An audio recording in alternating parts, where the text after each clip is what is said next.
I'm sorry, I'm coming to you like barefaced, no makeup, just me and my bottle of mist. I actually literally filmed this like 5 minutes ago, but I'm refilming it again because Aaron tried to kind of help organize the information for me because I was a little all over the place. I mean, what's new? Let me sit right here. A little.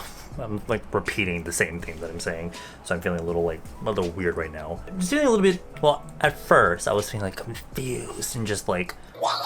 But now I'm like, it's been a few days, so I'm like kind of over it. Literally like 2 videos ago in my Monsta X reaction video, I was just like, oh, we're working with an idol group soon, so we're making a cover song. She's not happening.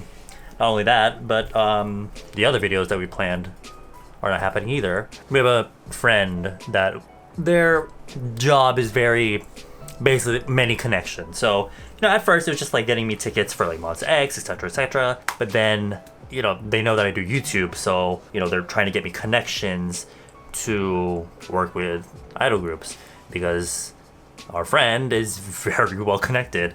So, but it's kind of one of those things where they were like, oh, we start out with like here and then we'll slowly build up, build your portfolio, I suppose, of groups that you're working with so that, because I feel like times are changing, and especially for these groups that are not doing so well, YouTube is kind of, it's a marketing tool, I suppose. Sorry if I'm like looking oily. I'm like kind of like living for like this glass skin, but when I go to edit, it's probably going to end up looking just like I went running in somewhere hot. Okay. So our friend is friends with this one company that is quite well known, actually. Well known? They have quite a bit of power in like the K-pop entertainment industry. But they have this group that she's not doing so hot. She's like, let's be honest, they're just not doing so well. So we were like, let's start with them. And so we set up a meeting and I met them. There was like, it was our little crew, me, Auro Friday, Jimmy and Mimi. And then it was them, there's like their management team, the online marketing person. And we actually got to meet the boys. They were the cute. Like I was just like, I don't know. I couldn't imagine. Like I saw videos of them on YouTube and like I looked at some of them their information online prior to meeting them. I didn't really listen to their music before. I was also one of my worries that like, oh god, the whole point is to promote their music because they just made a comeback.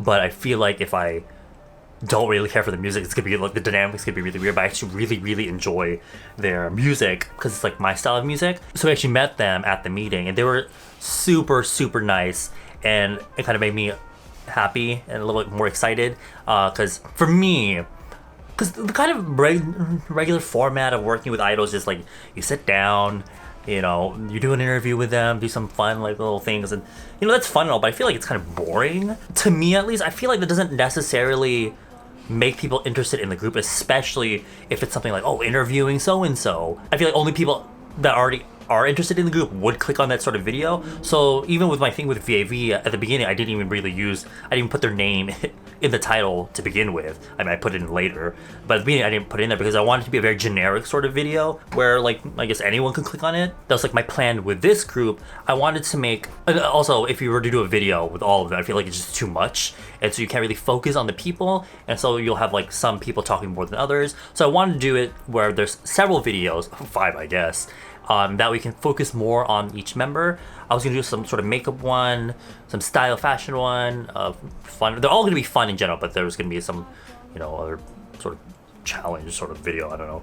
Also a song cover and a vlog where I will go with them to like maybe Music Bank or something. And it's kind of like Coco, where we went to, it was kind of like behind the scenes in the Tegishir, the sort of waiting room. But yeah, they seemed really excited because even some of the members were like, oh, like I really wanted to get into beauty and all that. Like I would love to learn, but they obviously don't have time. They don't, they don't have like the resources. I was like, oh, I'll teach you. I just thought it was like really fun, and they're really sweet, and they even said like, oh, like later they want to be friends with us, I guess. And so I had really good feelings, and I really had high hopes for like this collaboration. But also at the meeting we showed them the song because the reason we wanted to do a sort of cover song, it wasn't even one of their songs. It's one of their senior groups. I don't think it was really popular with international fans, but in Korea, 형, 한국에 좀 인기 많았어? 그냥 나쁘지 않았어. 나쁘지 않았어? But anyway, we thought if we do like a cover of one of their senior groups songs, like more people would know, maybe, I don't know. So Friday actually remixed the song and it was really nice. I feel like even the song alone is really nice. Here's like a little snippet. Feel a high that I know I can. I wanna do good but know that I can.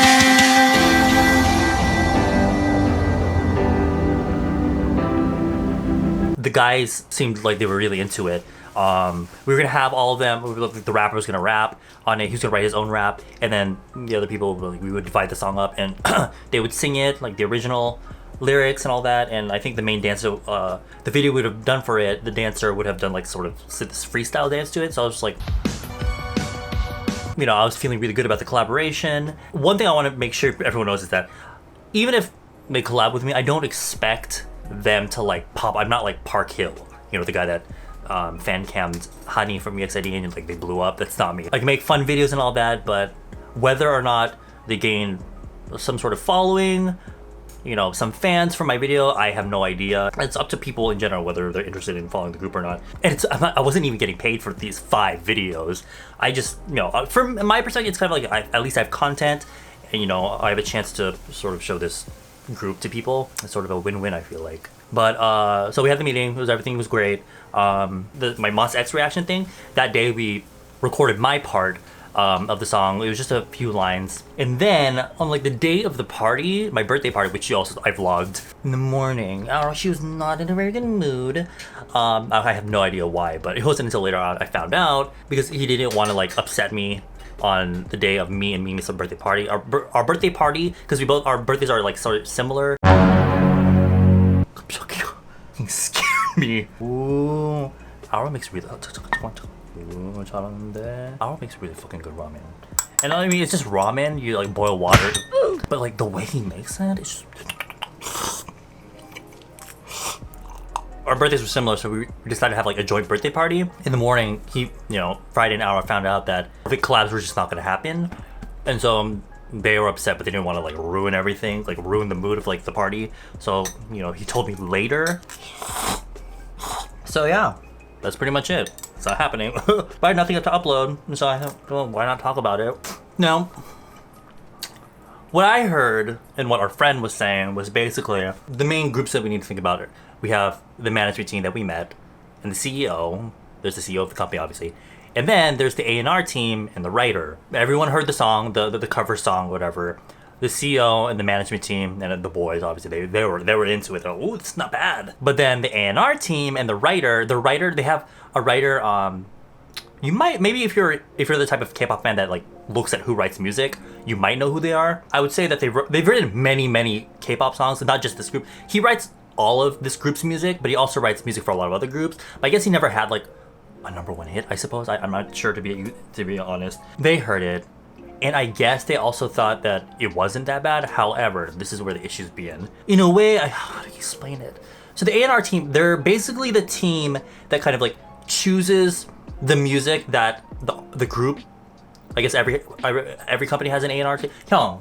Most companies have a sort of A&R team where they choose like the music and also the concept for whatever album they're coming out with. And I think it's like different for every company, but specifically for the one that I'm talking about today that we were gonna work with, and I had no idea. I thought the CEO was like up here, like he was the one doing everything, not doing it, but like choosing, like saying yes or no to whatever. However, apparently at this specific place, the A&R team kind of had, they chose the fate of this group, and so, not fate, that's like the worst way to describe it. They were the ones that they were calling the shots, basically. Because the CEO said that he liked the song, the A&R team in a way felt threatened, because, and you know, it's gonna sound really confusing, and I'm still really confused, which is why I'm like really confused and frustrated about this whole thing, is I bet the A&R team can't really see like the whole picture.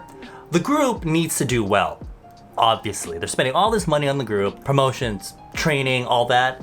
And so they need to make their money back. And so in my head, I would think, try to do whatever it takes to help get this group's name out there. But it's almost, I think it was basically the A&R team felt threatened in a way. Like the A&R, like the kind of like employees of the A&R team were feeling like, if the CEO likes this song that basically Friday made, the remix, they almost felt like, oh, maybe if this group tries to come out with another album, he'll try to employ Trophy Cat.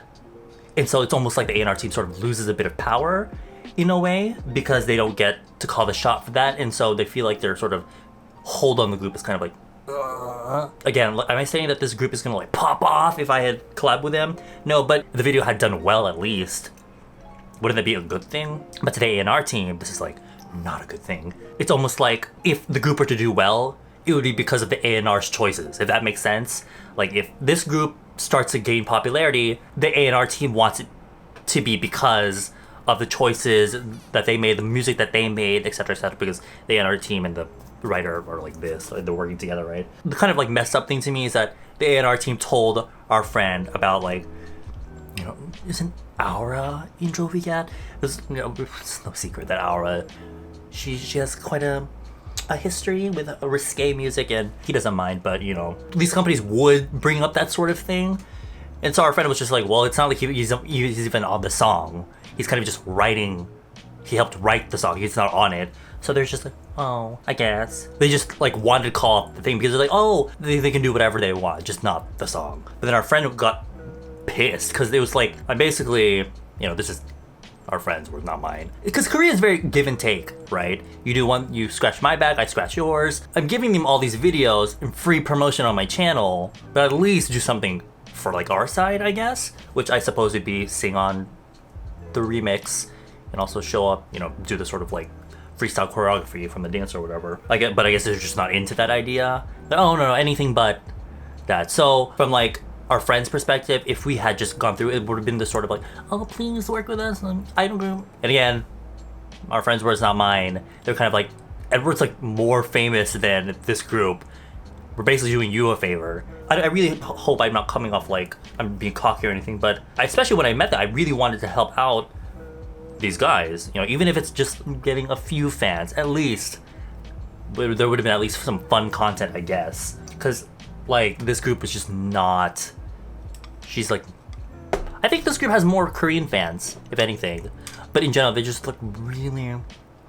They don't have like a huge library of music, but they've released several mini albums. I think the thing that upset me the most, it wasn't even like, oh, I don't get to work with these idols. The thing that really like took up most of like my me being upset was having seen those guys' faces and them looking so happy to be like working together. I mean, I don't know how they really felt, but even they, from their face, it seemed like to me they were really excited to do this collab, and so it kind of like it breaks my heart, and it's really cheesy, but I really genuinely feel upset. It's like really pusange for them. Like they're these young guys that are like working really hard. You can tell that they practice really well or practice a lot, and they just want to they want to break, right? Want to get somewhere with their career. And here they are, like with this sort of opportunity coming up, and their A&R team like, no thanks, because they feel like their work is being threatened. I guess it's really weird. I don't know. The A&R team, they're all about having this control. I guess when the team feels like they're losing control of their idols, that's when things get crazy. Like when, you know, you've got idols like leaving the company or whatever. Then I don't know. The more I can't grasp this whole idea that you're not giving this opportunity to them to work with someone that has a kind of large audience. Like, I get it. Even if it's a group that's like mid-tier or even a little bit below mid-tier, and the company's like, no thanks, I get it. But I feel like this is one of those cases where it's like they could kind of use the help. I'm just like, this whole time I'm talking about, I think just imagining the Magne of the group. He was like the cutest little, he was like hiding behind the rapper, and he was so tiny, and like whenever he had something to say, he was he's the sweetest little. He was, oh man! Again, I'm not saying that my collaboration would have been the one to really like set them off, but I just feel really bad for them. Oh, I also remember the Magne was like, oh, can you teach me how to do Edon Sunbae's blush? I was just like, oh yes, of course. And I remember one of the more like manly members of the group was like, oh, I want to learn how to do skincare. I mean, am I the number one person to go to for skincare? Not necessarily, but I was like, oh my god. But it's not happening. Hopefully someday in the future our paths will cross, but you know, I've got other collaborations that are in the works, I guess. At this point, I'm kind of like used to this sort of thing happening where for one reason or another, it's gonna like not happen like with Ace. You know, obviously that was my fault, but you know, I was on Instagram. I was just like, oh, like I'm gonna work with Ace. Does anybody have any questions? I might like talk with them. And if you have any questions, blah blah. Some girls decided to hit up Google Translate, vent their frustrations, and then send it to the CEO. And it's one of those things where I'm just like, look, if you don't like me, whatever, but like, don't you want? Because these are probably the same people that are just like stand there. But then when the sort of opportunity comes up, then you're just like, no. But in this case, it's the company. So I'm just like, this is, you know, whatever. If it doesn't happen, it doesn't happen. It's just, I guess I'm also upset because I spent so much time kind of planning what we were gonna do, and I was a little bit nervous because to film, for me, I have to be like in the right energy. And we were gonna be filming like really late at night, 2 days in a row, 2 videos each day, so I would have been like out of it. I'm gonna finish this ramen, play some more Kingdom Hearts 3, and go to bed. Actually, I have to edit this video too. I'll see you guys. Bye.